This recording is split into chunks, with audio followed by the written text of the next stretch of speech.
días nuevamente, formalmente saludados. Hoy, como todos los tercer lunes de enero, se conmemora el día de Martin Luther King Jr., un activista que luchó, como todos ya sabemos, por los derechos civiles de los negros y las minorías en los Estados Unidos. Su activismo y su lucha toman igual relevancia en tiempos modernos, en que gobierna un segundo mandato el presidente Donald Trump. Y para hablar de este tema y otros temas internacionales me acompañan los profesores Rafa Acevedo y José Javier Colón Morera. Muy buenos días a ambos, ¿cómo están? Buenos días. Saludos. Bueno, conocemos obviamente la lucha, ¿verdad?, de Martin Luther King. Me gustaría que diéramos un contexto primero para la gente que nos está escuchando y aquellos que no tienen de primera mano qué pasó con Martin Luther King y qué hizo. Profesor.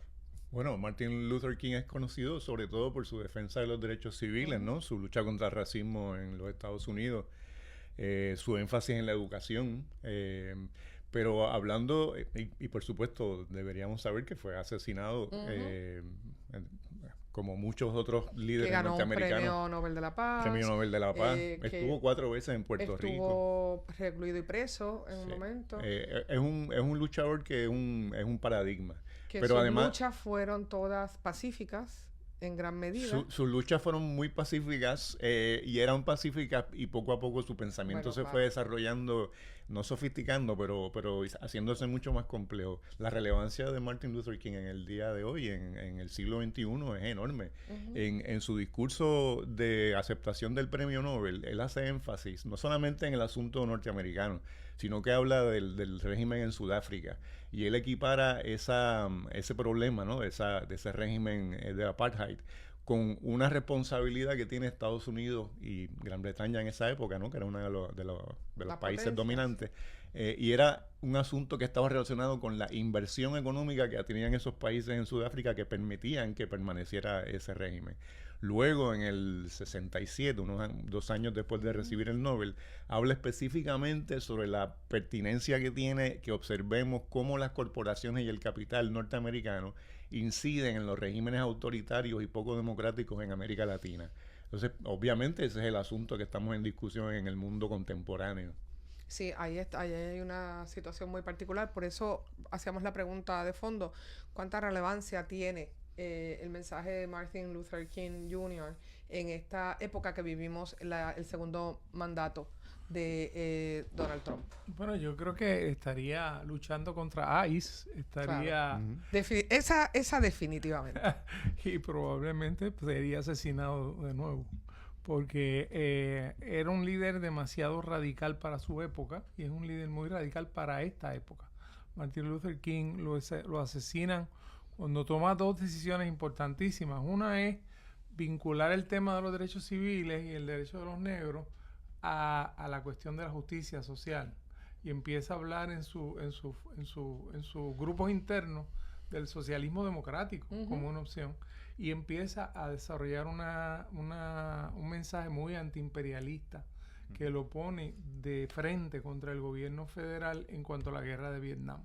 Entonces, el liderato tradicional político se siente que este señor es un malagradecido porque acaban de aprobar la ley de derechos civiles del 65 y Martin Luther King no se conforma con eso. Martin Luther King piensa que eso es un paso de avance, pero es una persona muy empática que se da cuenta que no tiene ningún sentido luchar por los derechos de los negros en Estados Unidos si se están masacrando miles de vietnamitas en gestiones imperialistas. En gestiones de guerra. Y entonces, pues ahí es que se convierte en una amenaza, porque ya la clase política pues podría bregar con el tema de los derechos civiles y de la integración de las escuelas, pero un asalto de frente a esa política imperialista de Estados Unidos, ya eso era mucho más A mí me parece peligroso. que Martin Luther King, viéndolo, ¿verdad?, ya más yo desde el aspecto más,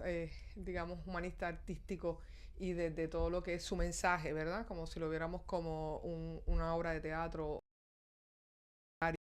Era un filósofo impresionante, ¿no? Ese mensaje de I have a dream es tan fuerte, es tan poderoso y es tan inspirador, y al mismo tiempo es un personaje que pudiéramos pensar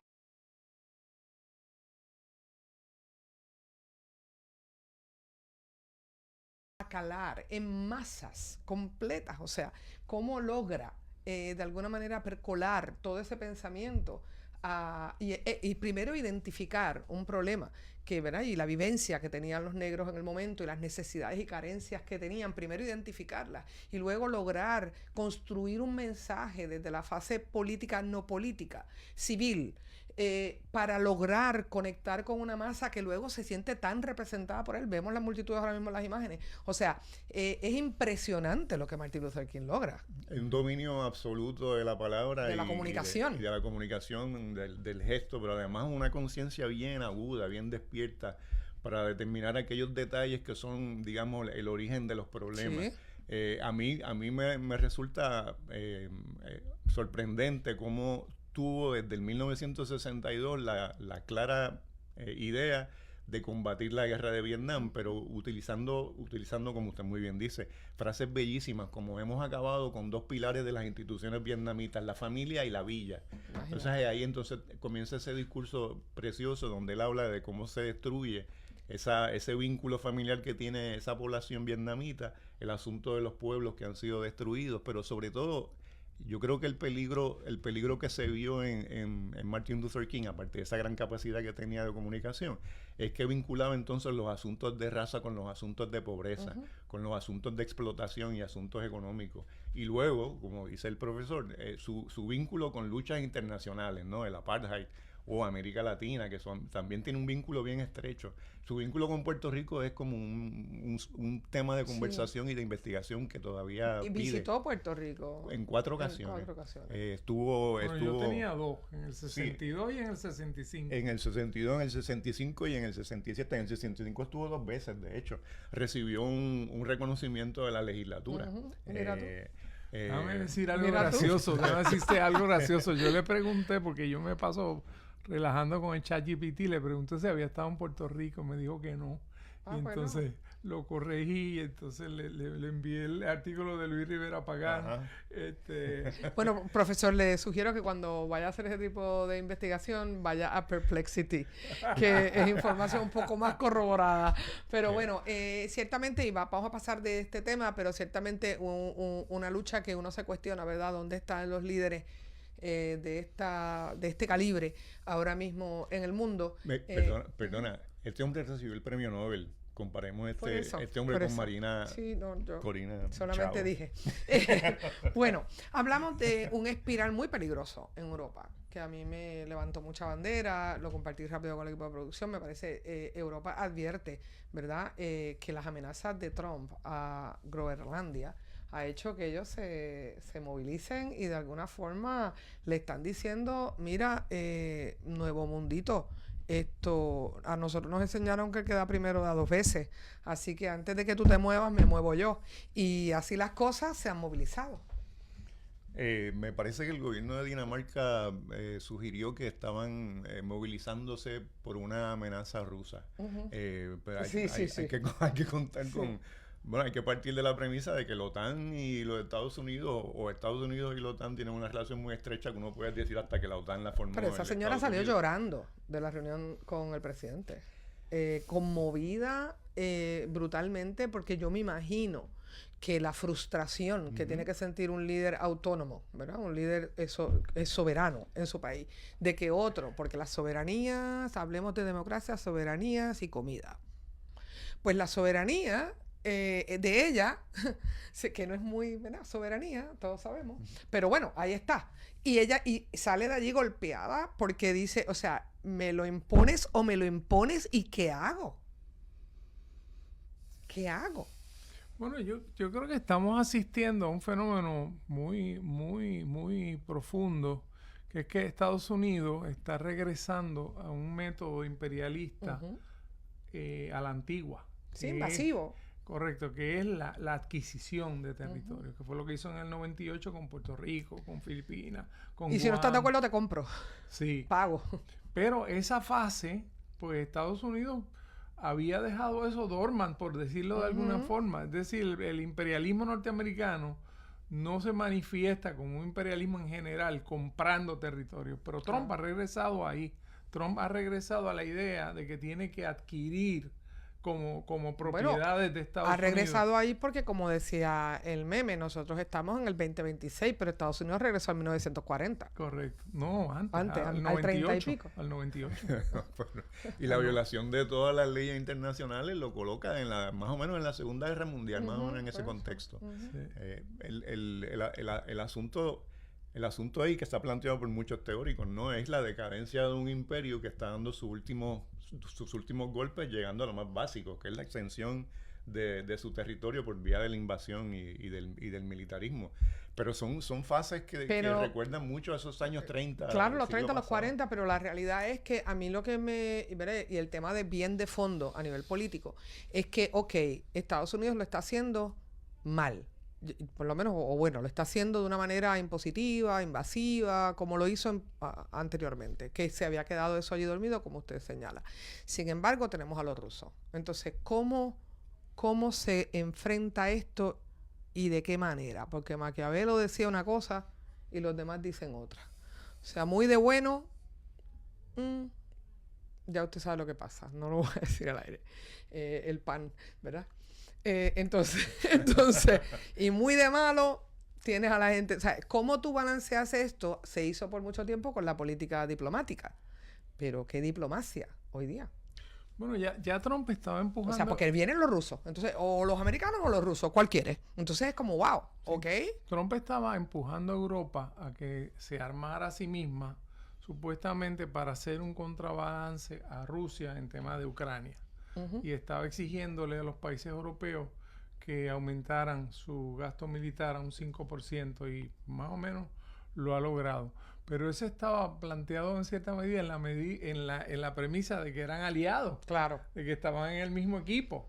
Ahora Trump se vira y les dice, no, yo necesito esta propiedad que es parte de la OTAN, pero que yo la necesito porque... Para pelear para defenderme del otro. Y tiene demasiados metales raros y demasiados beneficios y se está descongelando el planeta. Ellos niegan el cambio climático, pero saben que se está descongelando el planeta y que se van a abrir nuevas rutas marítimas. Así que lo necesito. Y Europa le dice que no, que eso no es así. Así que estamos en este momento en uno de los tranques más fuertes que ha habido en la historia contemporánea entre Europa y Estados Unidos, y Europa está calladamente discutiendo todas las opciones, incluyendo sacar las bases militares de Estados Unidos. Claro, pero tenemos tres vertientes. O sea, tenemos una Europa que está protegiendo, ¿verdad?, también la OTAN, y está diciendo, bueno, nosotros como Unión Europea y tal. Tenemos a los Estados Unidos que como que se sale de la OTAN, o de la Unión Europea, y dice, no, espérate, yo solo. Y tenemos a Rusia sola.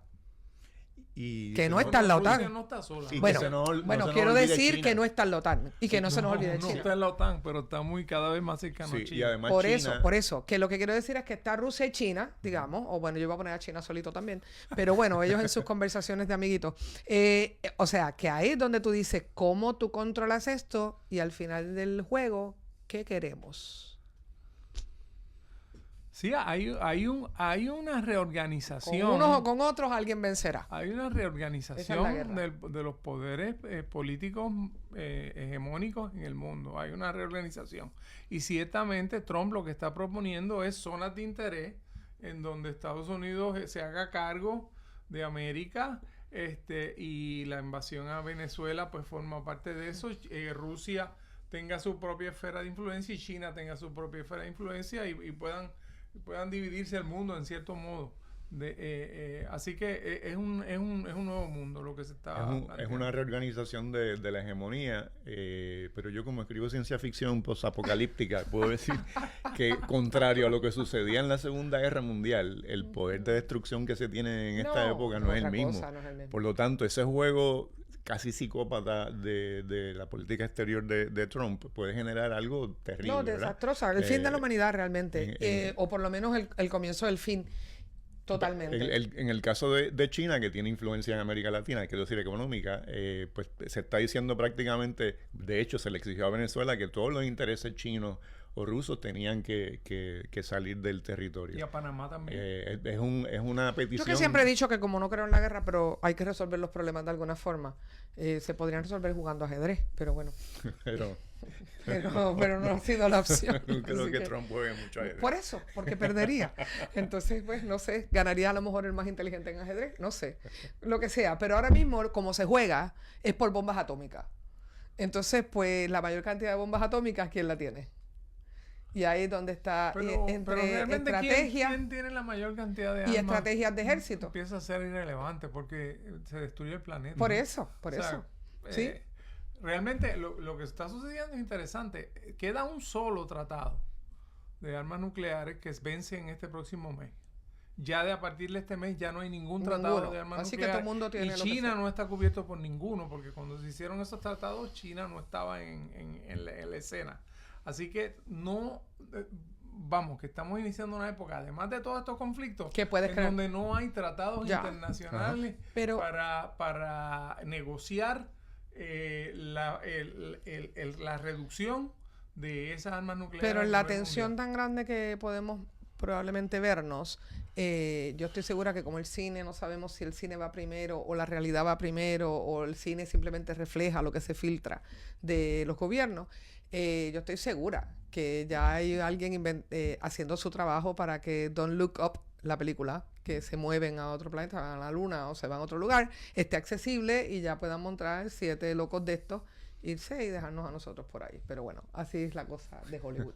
Activistas dicen que 3.766 personas han muerto en protestas en Irán. ¿Qué desató este número, estas protestas tan fuertes en este tiempo? ¿Cuál fue el trigger? Oh, Dios. Bueno, yo creo que en Irán siempre hay una contradicción entre una sociedad civil y una sociedad cultural muy sofisticada que ha producido un cine de calidad mundial y un sistema político muy rígido, teocrático y con poca capacidad de absorber esas presiones a nivel público.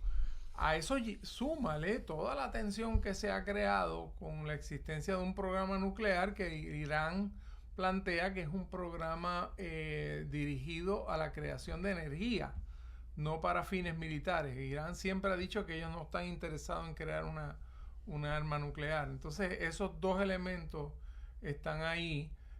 Obviamente Irán está al lado de Israel, claro, que tiene un montón de armas nucleares que no le ha registrado a nivel internacional nunca, que todo el mundo sabe que están, pero no están, y eso pues también ha creado una animosidad mayor, y no hablemos de toda la animosidad que creó el genocidio de Gaza. Claro, totalmente, pero me quiero mover rapidito, me queda solo 1 minuto y medio, quiero moverme a Estados Unidos y México. Un avión supuestamente militar identificado con insignias de las Fuerzas Armadas de los Estados Unidos supuestamente aterrizó el sábado en el Aeropuerto Internacional de Toluca, en el Estado de México.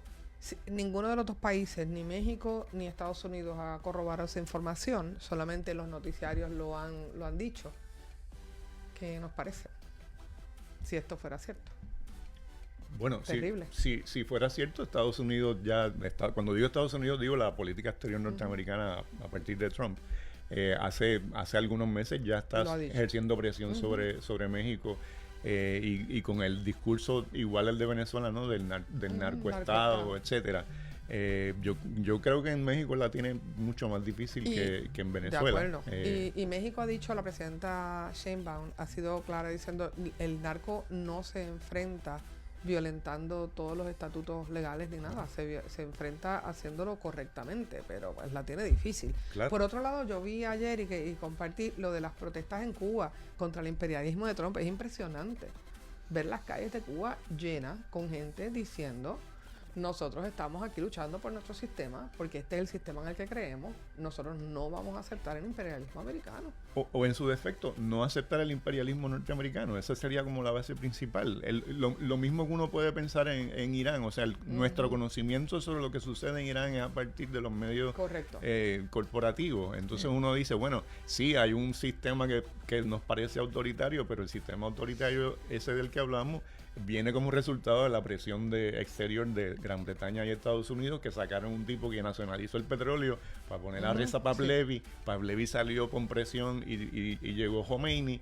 Y entonces ahora, ¿para qué queremos que Irán se revolucione? Bueno, porque el sionismo está en expansión, la ideología, quiero decir, colonialista, neocolonial, imperialista, está allí presente. En el caso de Cuba, la gente piensa que en Cuba la gente no tiene la conciencia de que el imperialismo está a 90 millas y quizás le sorprende a alguna gente que se movilicen en contra del imperialismo. Sí, lo otro es que Marco Rubio ha hecho claro que la estrategia contra Venezuela tiene que ver con un deseo de eliminar la entrada de petróleo venezolano a Cuba. Eso le ha puesto presión a México para México mantener la venta de petróleo. Sí. Bueno, me tengo que ir, les agradezco siempre la conversación, muy interesante. Conversábamos con los profesores Rafa Acevedo y José Javier Colón Morera. Gracias a ambos. Bueno, yo voy a ir a una pausa, soy Sonia Valentín Esther Calentón, ya regresamos.